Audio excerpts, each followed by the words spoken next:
আপনারা জানেন যে আমি আজকে দিন শুরু করেছিলাম হুগলি জেলার শ্রীরামপুরে মিথ্যা মামলায় গ্রেপ্তার হওয়া কর্মীদের পরিবারের সঙ্গে দেখা করে। একজন ভারতবর্ষের আর্মির মেজর, রিটায়ার্ড মেজর ঋত্বিক পাল গত 7ই জানুয়ারি মান্যবর রাজ্য সভাপতির একটি কর্মসূচিতে ডানকুনিতে উপস্থিত থেকেছিলেন।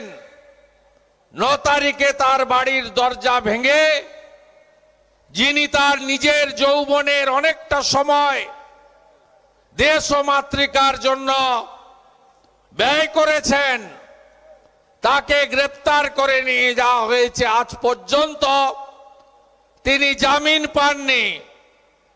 আমরা কোন পশ্চিমবঙ্গে বসবাস করছি, যে পশ্চিমবঙ্গে স্বাধীনতা আন্দোলনে ব্রিটিশের বিরুদ্ধে সবচেয়ে বড় অভ্যুত্থান হয়েছিল। এখানেই ক্ষুদিরাম বসু বিস্ময় বালক 1908-এর 11ই আগস্ট জীবন মৃত্যুকে পায়ের ভিত্ত করে আত্মবলিদান করেছিলেন। ঋষি অরবিন্দ থেকে রাসবিহারী বোস, মা মাতঙ্গিনী হাজরা থেকে পূজ্যপাত প্রাতঃস্মরণীয় ভারত রত্ন নেতাজি সুভাষচন্দ্র বসুর মাটি, এই মাটিতে মাফিয়া ডন শাহজাহানকে খুঁজে পাওয়া যায় না, কিন্তু মেজরকে জেলের ভিতরে থাকতে হয়।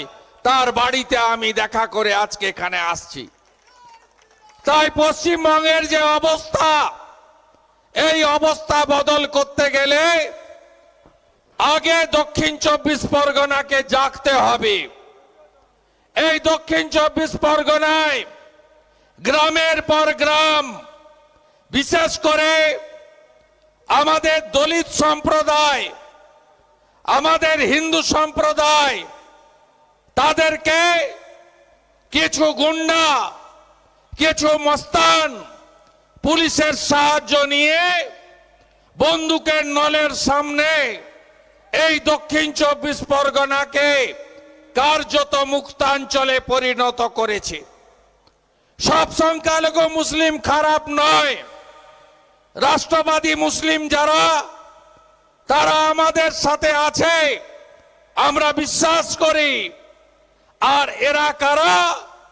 এরা হলো ঘুষ খায়, সুদ খায়, জুয়া খেলে, সুরা পান করে, নামাজ পড়ে না, ধর্ম মানে না, নামটা মুসলিম, আর পুলিশকে সঙ্গে নিয়ে মমতার লেঠেল হিসেবে সব ভোট চুরি করে।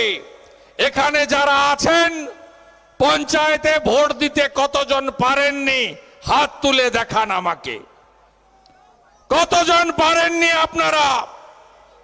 পশ্চিম বাংলার 1 কোটি গ্রামের লোককে ভোট দিতে দেয়নি এই চোর তৃণমূল, তার গুন্ডারা। আমি সাবধান করতে এসেছি মগরাহাটের সেলিমকে, আমি সাবধান করতে এসেছি ফলতার জাহাঙ্গীরকে, আমি সাবধান করতে এসেছি ক্যানিং এর জীবনতলার শকত মোল্লাদকে, আর ভাঙড়ের আরাবুল এন্ড কোম্পানিকে। সময় আছে, সংযত হন, সংযত হন। আপনাদের থেকেও বড় গুন্ডা ছিলেন অনুব্রত মণ্ডল। ভোট এলেই বলতেন গুড় বাতাসা খাওয়াবো, চড়াম চড়াম ঢাকের আওয়াজ, উন্নয়ন দাঁড়িয়ে আছে। তিনি এখন সকন্যা তিহারে গড়াগড়ি খাচ্ছেন। উনিও তৃণমূলের বাঘ ছিলেন বীরভূমে, উনিও ভোট দিতে দিতেন না, উনিও ভোট লুট করতেন। আর শাহজাহান সাহেব বিরাট নেতা না? 5ই জানুয়ারি, 1 জানুয়ারি, 30 তারিখে আমি বসিরহাটে শক্তি কেন্দ্র এবং বুথ সভাপতিদের সম্মেলনে গেছিলাম। ওখানেও মাঠ দেয়নি, রেলের মাঠে করেছি। আমি শাহজাহানের খাপটা খুলে দিয়েছিলাম। সমস্ত হিন্দুদের কাছ থেকে 142 বিঘা জমি জোর করে নিয়েছে। এই শাহজাহান সন্দেশখালী হিঙ্গলগঞ্জের বড় অংশকে হিন্দু শূন্য করেছে। কবে জাগবেন?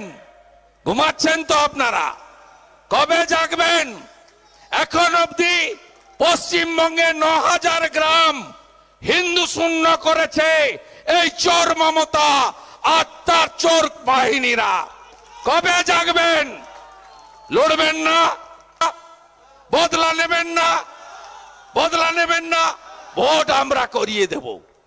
আমি এর আগে এসেছি সাউথে, আমাকে আটকেছে, রাস্তা অবরোধ করেছে, কালো পতাকা দেখিয়েছে। এখন দেখুন কামালগাজী থেকে দক্ষিণ বারাসাত, তোমার দেখা নাই রে, তোমার দেখা নাই। তৃণমূলের মনরেগা 100 দিনের টাকা চাই মিছিল হাইকোর্ট বন্ধ করে দিয়েছে। আমি জনস্বার্থের মামলা করেছিলাম। কি ছিল মামলায়? যে প্রকৃত জব কার্ড হোল্ডার তারা কাজ পাক, প্রকৃত মনরেগার কাজ হোক, আর চোরেরা জেলে যাক। আমি সিবিআই চেয়েছিলাম। হাইকোর্ট সব পক্ষের কথা শুনে 3 সদস্যের তদন্ত কমিটি করে দিয়েছে। কে আছে কমিটিতে? ভারত সরকারের পঞ্চায়েত ও গ্রামোন্নয়ন দপ্তরের প্রতিনিধি, রাজ্য সরকারের প্রতিনিধি, আর সাংবিধানিক যারা অ্যাকাউন্টস এবং অডিট নিরীক্ষণ করেন, সিএজি, ক্যাগ। ক্যাগ ঢুকেছে মানে তৃণমূলের ক্যাগ বেরিয়ে যাবে, চিন্তার কোনো কারণ নেই। খুব চিৎকার। আবাস যোজনা আগে কি বলতো? এই চোর বিশ্বনাথ, তার পাশের বিভাস সর্দার, ওদিকের গিয়াসুদ্দিন মোল্লা, সঙ্গে কি নাম, মগরাঘাটের নমিতা সাহা, সে তো আবার বিরাট মাতব্বর। সেখানে একটা পৌণ্ড ক্ষত্রিয় মৎস্যজীবী পরিবারের ছোট্ট বাচ্চা মেয়েকে রেপ করলো তৃণমূলের উপপ্রধানের দাদা। তারপরে যুবকরা প্রতিবাদ করলো, তাদের ঘর সব হিন্দু ঘর ভেঙে গুড়িয়ে মাটির সঙ্গে মিশিয়েছে। আমি এসেছি তাদের পাশে দাঁড়িয়েছি, আর উনার দেখা নাই রে, উনার দেখা নাই। ঘরে তালা বন্ধ হয়ে ভিতরে ছিল। এই জেলাতে পুলিশ রাজ খতম আমি করবই। সর্বত্র পুলিশকে ব্যবহার করে মিথ্যা মামলা দিয়ে দমন পীড়ন আমরা বন্ধ করবই। আমাদের ডায়মন্ড হারবারের জেলার সাধারণ সম্পাদক, লড়াকু নেতা অগ্নিশ্বর নস্কর হর্ষ নেওয়াটিয়ার বেআইনি জমিতে অট্টালিকায় প্রতিবাদ করেছিল।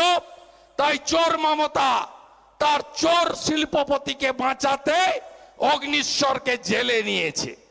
আমি এখান থেকে অগ্নিশ্বরের বাড়ি বিষ্ণুপুরে যাব, তার সঙ্গে পাশে দাঁড়াবো।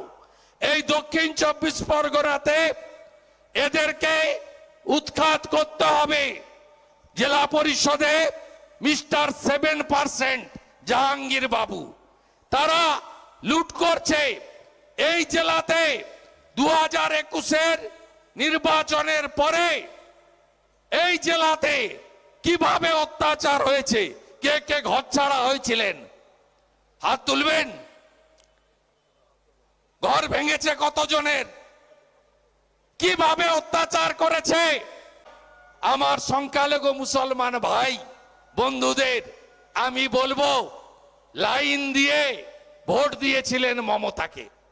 2021 সালে 100টা মুসলমান ভোটের 91টা পেয়েছে মমতা। চোর মমতা ভয় দেখিয়েছিল এনআরসির। ভয় দেখিয়েছিল বিজেপি এলে তাড়িয়ে দেবে আপনাদের। আপনি বলুন তো, 18টা রাজ্যে এনডিএ সরকার একটা মুসলমানকে তাড়িয়েছে, নাম যদি বলতে পারেন আপনার কাছে আমি ক্ষমা চেয়ে নেব। পারবেন না। নরেন্দ্র মোদী এ কাজ করেন না। তিনি রাষ্ট্রবাদের পক্ষে লড়েন। তার স্লোগান সবকা সাথ, সবকা বিকাশ, সবকা বিশ্বাস, সবকা প্রয়াস। শুনে এখন সংখ্যালঘু ভাইরা প্রচুর সংখ্যায় জয়নগরে সংখ্যালঘু আছেন, সাউথ 24 পরগনায় আছেন, ডায়মন্ড হারবারে 38% মুসলিম ভোটার। তাই ভাইপো ওখানে দাঁড়ায় আপনাদের টুপি পরানোর জন্য। আপনি বলুন তো, আপনি বলুন 21 সালে ভোট দেওয়ার পরে কি কি পেয়েছেন?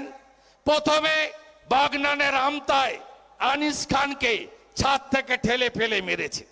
রামপুরহাটের বকটুইতে মুসলমান মহিলা বাচ্চাদের পুড়িয়েছে। মমতা গেছে, আমি গেছি 55 জন এমএলএ নিয়ে। আমডাঙ্গার বিস্ফোরণ, মমতা যায়নি, আমি গেছি। এই আপনাদের এখানে জয়নগরে মগরাহাটে এখানেও আইএসএফ সিপিএম করেন বলে গোটা গ্রাম ভেঙে তছনছ করেছে। আমি, চন্দন মণ্ডল, দিলীপ হালদাররা গিয়ে আপনাদেরকে উৎপলরা গিয়ে প্রত্যেকটা বাড়িতে আমরা সাহায্য সহযোগিতা করে এসেছি। বিজেপি এ কাজ করে না। আমছি গুন্ডা মুক্ত হবে। ওই বাসন্তীর রাজা গাজী থেকে ফলতার জাহাঙ্গীর, ডায়মন্ড হারবারের শামীম গৌতম থেকে যত গুন্ডা আছে, এই গুন্ডাদের পরিষ্কার করার দায়িত্ব ভারতীয় জনতা পার্টির। আমরা এটা করে দেখাবো।